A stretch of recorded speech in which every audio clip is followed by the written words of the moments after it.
Everyone, welcome back to the my channel. तो सुबह की अभी बज गई है 8। अभी हम जाएंगे मंदिर। और आज मैंने पहना है ये कॉफ़ी कलर का प्यारा सा शिफॉन का लहंगा। बिल्कुल लाइट वेट है, मतलब मुझे लगता है शायद 100 से 150 ग्राम ही वजन इसके अंदर होगा और इतना कंफर्ट फील हो रहा है, इतना प्यारा सा है। और साथ में मैंने ये ब्लाउज इसका नहीं है, ये मैंने अलग से ही परचेज़ किया था। और ये वो वाला जो होता है ना स्ट्रेचबल वाला ब्लाउज, वो वाला ब्लाउज है। और ये इसके ऊपर इतना अच्छे से मैच हो रहा है। पहले मैंने सोचा था कि मैं एक्चुअली इसके साथ में ब्लाउज नहीं आया था, मैंने सोचा था कि मैं इसके साथ में कोई ना कोई ब्लाउज स्टिच कराऊंगी, लेकिन अब मुझे लग रहा है कि इसके ऊपर एकदम परफेक्ट मैच हो रहा है। इवन इस ब्लाउज की वजह से इस साड़ी का जो गेटअप है ना वो इतना अच्छा आ गया है। तो कैसी लगी मेरी साड़ी मुझे ज़रूर बताना। चलिए जल्दी लेट हो रहा है, जल्दी से पहले मंदिर जाते हैं और आने के बाद मैं आप सबसे मिलती हूँ। तो मंदिर जाकर अभी कुछ देर पहले ही मैं आई हूँ और अभी मैं आई हूँ बेडरूम के अंदर, क्योंकि मुझे यहाँ की करनी है डस्टिंग। अच्छा, आप हमेशा मुझे मंदिर से आने के बाद मैं किचन में जाते हुए देखते होंगे, क्योंकि सबसे पहले मैं किचन में खाना बनाने का काम करती हूँ, क्योंकि जैन साहब को है ना मंदिर से आने के तुरंत बाद में ही खाना मुझे रखना पड़ता है, क्योंकि वो खाना खा के ही शॉप पर जाते हैं। लेकिन आज खाना वो थोड़ा सा लेट खाएँगे, क्योंकि आज उनको जाना है बच्चों को स्कूल लेने के लिए। एक्चुअली कल शाम को जो स्कूल की जिस बस में वो जाते हैं ना, उन भैया का मेरे पास मैसेज आया था कि कल मतलब आज 6 तारीख को जो वैन है वो नहीं आएगी बच्चों को लेने के लिए। तो फिर मैंने उनको कॉल करके पूछा, तो उन्होंने बोला कि जिस एरिया में मैं रहती हूँ ना, तो वहाँ पर जितने भी स्कूल्स हैं उन स्कूल की जो बस है, इसके अलावा जो प्राइवेट वैन वगैरह है, उन सब की स्ट्राइक है। ये देखो, हेलो गाइस, ये हमारी बेटिया रानी काम कर रही थी अभी और आप सबको देख के बैठ गई है। वो आना तो इधर आना तो एक बार। ये है हमकी बिटिया रानी जो आज मराठी का पेपर दे के आई है। कैसा हुआ? मस्त कैसा हुआ? बहुत अच्छा। बहुत अच्छा हुआ। मैंने पढ़ाया था इनको। नहीं, ट्यूशन में पढ़ाया था। ट्यूशन में मैंने पढ़ाया था, मैंने भी पढ़ाया था। रात को कितनी देर तक मैं पढ़ा रही थी।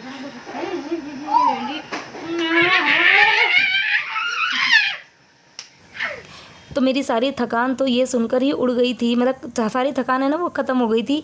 कि जब बच्चों से मैंने पूछा बेटा पेपर कैसा हुआ, तो दोनों का पेपर अच्छा हुआ, क्योंकि आज मराठी का पेपर था और थोड़ा सा मुझे टेंशन रहता है, क्योंकि मराठी मुझे भी बिल्कुल नहीं आती है और फिर उन बच्चों की मैं कोई हेल्प ही नहीं कर पाती हूँ। वो उनकी मर्ज़ी से जो पढ़ते हैं वही पढ़ पाते हैं, मैं उनकी हेल्प नहीं कर पाती हूँ।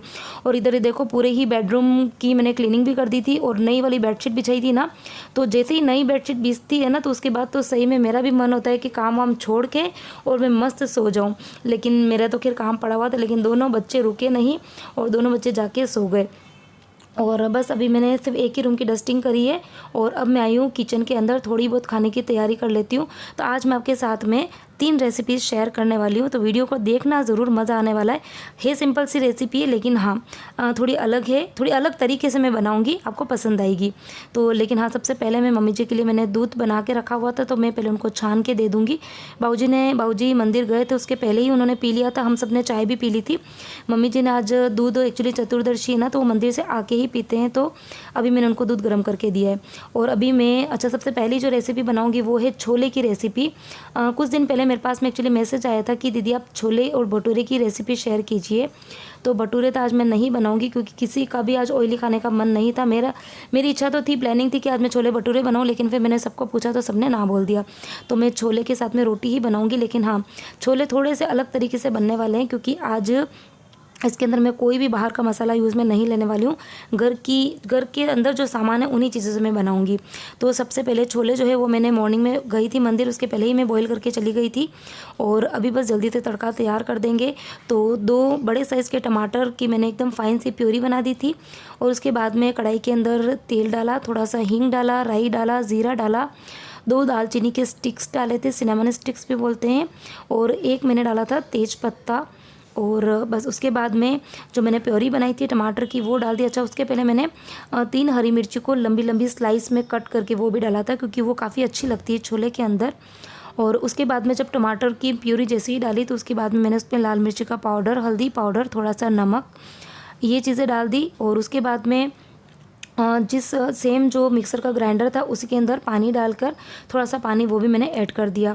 अब उसके बाद में जो छोले मैंने बॉईल करे थे उसका 1/4 भाग मैंने ग्रेवी के अंदर डाल दिया और उसके बाद में मैं चम्मच को उल्टा करके उन सारे ही छोलों को मैश कर रही हूँ। अच्छा, आपको अगर इतनी मेहनत नहीं करनी है तो आप मिक्सर के अंदर इसको उसकी फ़ाइन प्योरी बना के भी डाल सकते हैं, लेकिन हमारे घर के अंदर इसी तरीके के खाए जाते हैं। इसी तरीके का मुझे लगता है कि अगर आप उसको प्योरी बना के अंदर डालेंगे ना तो वो छोले इतने टेस्ट में नहीं लगते। आप चम्मच से यदि उसको मैश करते हैं ना तो उसका टेस्ट काफ़ी अच्छा आता है।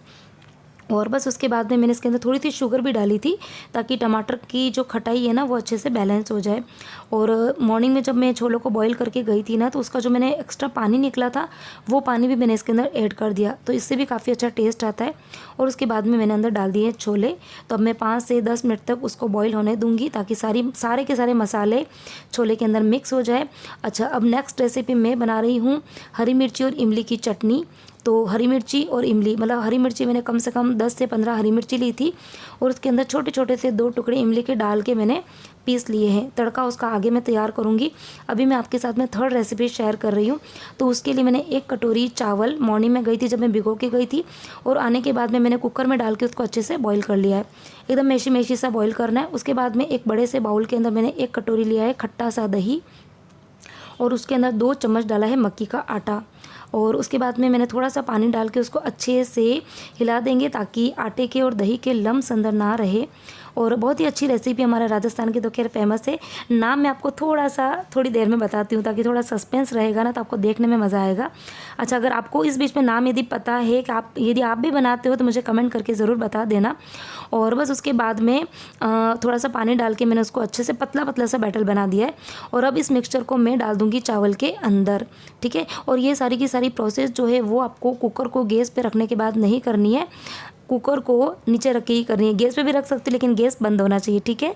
और बस उसके बाद में सभी चीज़ों को मिक्स करके हिला दिया है और अब रख देंगे हम कुकर को और लगातार चलाते रहेंगे जब तक कि उसके अंदर बॉईल ना आ जाए, और नहीं तो फिर दही डाला है ना तो वो फट भी सकता है।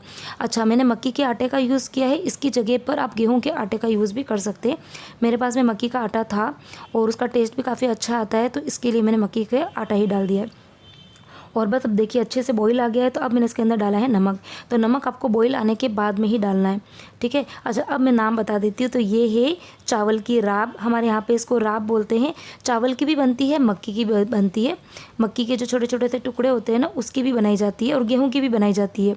तो मेरे पास में तभी सिर्फ चावल थे तो मैंने उसी की बना दी, ठीक है। और बहुत ही हेल्दी रेसिपी है, बहुत ही हेल्दी रेसिपी है। आप बच्चों को खिला सकते हो, इवन जो मतलब 6 से 7 महीने के बच्चे होते हैं ना उनको भी आप खिला सकते हो, तो काफ़ी अच्छी लगती है। और बस अभी देखो 2 रेसिपीज़ तो बन गई है। और तीसरा अभी मैंने जो इमली और मिर्ची का पेस्ट बनाया था उसके लिए तड़का तैयार किया। तो थोड़ा सा कढ़ाई के अंदर तेल डाला और उसके अंदर राई डाली, हींग डाला और थोड़ा सा डाला है जीरा, और फिर थोड़ा सा हल्दी पाउडर डालकर जो पेस्ट बनाया था हमने इमली का और हरी मिर्ची का वो उसमें डाल दिया। ज़रा सा पानी डाल दिया और उसको पकने देंगे जब तक कि सारा जो मिर्ची का मॉइस्चर है ना वो सारा जल ना जाए। तो बस अभी तीनों की तीनों रेसिपीज़ जो है वो तैयार हो गई है और आटा मैंने लगा ही दिया था। अब रोटी बनाऊंगी थोड़ी सी देर में। और जब तक मेरे को आज एक्चुअली आटा चक्की भी चलानी थी इसलिए मैं थोड़ा जल्दी जल्दी काम कर रही थी। और जब मैं किचन में काम कर रही थी तब तक मम्मी जी ने बाहर गेहूँ साफ़ कर दिए थे, इसके अलावा चने की दाल पड़ी थी वो भी उन्होंने साफ़ कर दी। तो अभी मैंने चक्की जो है वो चालू कर दी है। सबसे पहले मैं चने की दाल पीसूँगी, तो वो मैंने वो मतलब चक्की में डाल दी है, तो वो पीसती रहेगी। तब तक मैं इधर जो रूम है उसकी क्लीनिंग कर देती हूँ।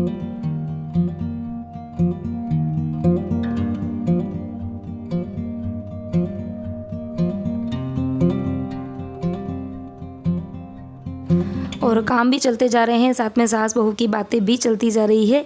और उधर बच्चे जो हैं वो पता नहीं क्या कर रहे हैं। वो कमरे में गए तो थे सोने के लिए, बोले हम सोने जा रहे हैं, लेकिन मैंने उनको बोला पहले खाना खाओ उसके बाद में सोना।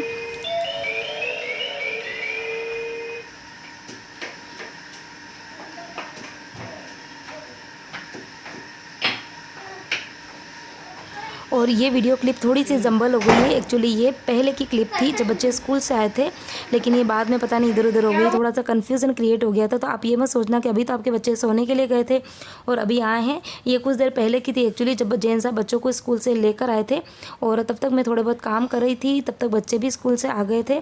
तो ये चीज़ें जो है थोड़ी सी डिस्टर्ब हो गई थी। और अभी देखो खाना जो है वो बन गया है, रोटी भी मैंने बना दी थी। और अब जल्दी से सबका खाना जो है वो एक बार सारा जितना भी खाना मैंने बनाया है वो सब मैं बाहर रख दूँगी और उसके बाद में सब लोग साथ में बैठ के खाना खाएंगे। सब साथ में बैठ के खाना खाते हैं ना तो उसका मतलब मज़ा ही कुछ और होता है। अच्छा, बाबूजी को खाना मैंने पहले ही रख दिया था क्योंकि उनको भूख भी लग रही थी और फिर मंदिर से आते हैं ना तो काफ़ी लेट हो जाता है उनको, फिर मुझे लगता है काफ़ी लेट हो जाएगा तो फिर उनको भूख लगेगी। तो ये जैन साहब जब गए थे ना उन बच्चों को लेने के लिए, तभी मैंने उनको खाना रख दिया था। और खाना खाने के तुरंत बाद में वो इधर आके सो जाते हैं। और होता क्या है कि मुझे एक्चुअली जो दोनों ही रूम की बेडशीट थी ना वो मुझे 2-3 दिन पहले ही वॉश करनी थी, लेकिन यही है कि भूल जाते हैं, क्योंकि इधर ये जब भी मैं खाना वाना बना के और जब फ्री होकर इधर आती हूँ तब बाबूजी मुझे सोए हुए मिलते हैं, और फिर मुझे उनको जब सोते हुए होते हैं ना तब फिर उनको उठाना मुझे अच्छा नहीं लगता है। लेकिन आज तो मैंने सोचा कि अब 10 दिन हो गए इस बेडशीट को बहुत ज़्यादा गंदी हो गई क्योंकि लाइट कलर की थी, तो फिर आज तो मैंने उनको उठाया। मैंने कहा बाबूजी एक बार चादर हटाना है तो उसके बाद में मैं नया चादर लगा देती हूँ, फिर आप सो जाना। तो बस अभी आज कपड़े तो धुलेंगे नहीं क्योंकि आज चतुर्दशी है। चतुर्दशी के दिन मैं कपड़े नहीं धोती हूँ और मैं भूल भी गई थी, मुझे कल ही धोने थे कपड़े, बिल्कुल दिमाग से निकल गया था। तो अब कपड़े फिर कल धुलेंगे, कल ढेर सारे कपड़े हो जाएंगे अगेन। और इधर जो है वो बेसन पीस दिया था, बेसन मम्मी जी ने डब्बे में भर दिया, उसको मैं अभी अरेंज करने आई हूँ। और डब्बों को जब रखने के लिए आई हूँ तो फिर मैंने फर्नीचर को भी हाथों हाथ साफ़ कर दिया। तो इस तरीके से काम है ना, हाथों हाथ मतलब करते रहते हो, फर्नीचर वगैरह जो भी हो, किचन के हो चाहे रूम्स के हो, तो फिर एक बार में बहुत सारा काम इकट्ठा नहीं होता। ये मेरी तो खैर आदत ही है, जब भी कोई भी फर्नीचर खोलती हूँ मुझे गंदा दिखता है ना तो मैं हाथों हाथ उसी टाइम पे क्लीन कर देती हूँ। तो अभी मोस्ट ऑफ घर के काम हो गए, अब बारी आती है बर्तन साफ़ करने की। हेलो एवरीवन, तो दिन की बज गई है 2, तो सुबह 5 बजे से दिन की 2 बज गई है और अब मैं अपने काम से फ्री हुई हूँ। और अभी तक आटा जो है वो भरना बाकी है, वो खैर मम्मी जी भर लेंगे, अभी नहीं भर सकती क्योंकि वो बहुत ज़्यादा गर्म है, थोड़ा ठंडा होएगा शाम तक भरेंगे आराम से, ठीक है। तो और जो आटा चक्की है वो भी क्लीन करनी बाकी है, तो वो भी मैं जब वो ठंडी हो जाएगी अच्छे से तो उसके बाद में क्लीन करूँगी। ये देखो बालों का कलर कितना अच्छा रहा है, थोड़ा सा वो जो बाहर की जो धूप है ना वो बालों पर गिर रही है। तो ये वो जो बीच में मैंने मेहंदी लगाई थी ना, शादी में गई थी उसके पहले, तो इसका कलर इतना अच्छा आया, बिना मतलब जो बाहर के जो आर्टिफिशियल कलर्स होते हैं ना वो लगाने की वजह यदि आप अपने बालों में अच्छे से मेहंदी भी अप्लाई करेंगे ना, जो मैंने आपके साथ में 2 रेमेडी मेहंदी की शेयर करी है, अगर वो डालकर आप लगाएंगे अपने बालों में ना तो आपके जो वाइट बाल वगैरह जो होते हैं, ग्रे हेयर्स जो होते हैं, वो भी धीरे धीरे ब्लैक होने लग जाएंगे। और देखो मेरे आगे इतने सारे जो बेबी हेयर्स जो थे ना वो वाइट वाइट हो गए थे, तो वो सारे देखो कितना, एक भी बाल जो अभी आपको वाइट नहीं दिखेगा, मतलब एकदम डार्क रेड जो है वो कलर आ गया उसका। तो चलिए ये थी मेरी आज की रूटीन। आई होप आप सबको मेरे वीडियोस जो है वो पसंद आ रहे होंगे। देखिए ऐसा है कि जो रूटीन है वो सभी की सेम ही होती है, मेरी भी सेम ही होती है। कभी कभार ऐसा होता है जैसे कि आज मुझे आटा चक्की चलानी थी, जो आज की जो रूटीन थी वो हमेशा की रूटीन से थोड़ी सी डिफरेंट थी, थोड़ा सा मतलब कुछ ज़्यादा ही हेक्टिक हो गया था। लेकिन यही है कि हमेशा कुछ न कुछ नए काम हम हमेशा नहीं कर सकते हैं, कभी कभी कुछ नए काम जो है वो आ जाते हैं तो हमको करने पड़ते हैं। बाकी रूटीन जो है वो मेरी हमेशा सेम ही रहती है। और जो मैं घर के अंदर काम करती हूँ वो सब आपके साथ में शेयर करती हूँ, कभी मॉर्निंग के काम, कभी इवनिंग के काम, कभी आफ्टरनून के काम, तो ये चीज़ें मैं आपके साथ में शेयर करती हूँ। तो होपफुली आपको मेरी वीडियोस जो है वो पसंद आ रहे होंगे। वीडियो प्लीज़ पसंद आते हैं तो ज़्यादा से ज़्यादा आप लाइक कीजिए, लाइक नहीं करते, लाइक इतने ज़्यादा आ ही नहीं रहे, ठीक है। और हो सकता है कुछ लोग जो है वो मेरे वीडियोज़ कंटिन्यूस वॉच करते होंगे लेकिन वो चैनल को सब्सक्राइब भी नहीं करते। तो आप सभी से रिक्वेस्ट है कि प्लीज़ यदि आपको मेरे वीडियो ज़रा भी पसंद आते हैं, कोई भी पार्ट पसंद आता है तो लाइक भी कीजिए और कमेंट ज़रूर कीजिए। कमेंट पढ़ना मुझे बहुत अच्छा लगता है, मतलब मैं जो पूरे दिन की जो थकान, जैसे कि अभी मैं काम से फ्री हुई हूँ, अभी मैं बैठूंगी तसल्ली से, अभी कुछ देर मोबाइल में देखूंगी, व्हाट्सअप चेक करूंगी, यूट्यूब चेक करूंगी, आप सभी के जो कमेंट्स आते हैं उनको पढ़ूंगी, उनके रिप्लाई भी करूंगी। तो काफ़ी अच्छा लगता है, यदि ज़्यादा से ज़्यादा कमेंट आएंगे तो मैं उनके रिप्लाई भी करूँगी। और बस इसी के साथ में ही आज का वीडियो मैं यहीं एंड करती हूँ और मिलती हुई एक और नए इंटरेस्टिंग वीडियो के साथ में। Till then bye bye, take care and thanks for watching my channel.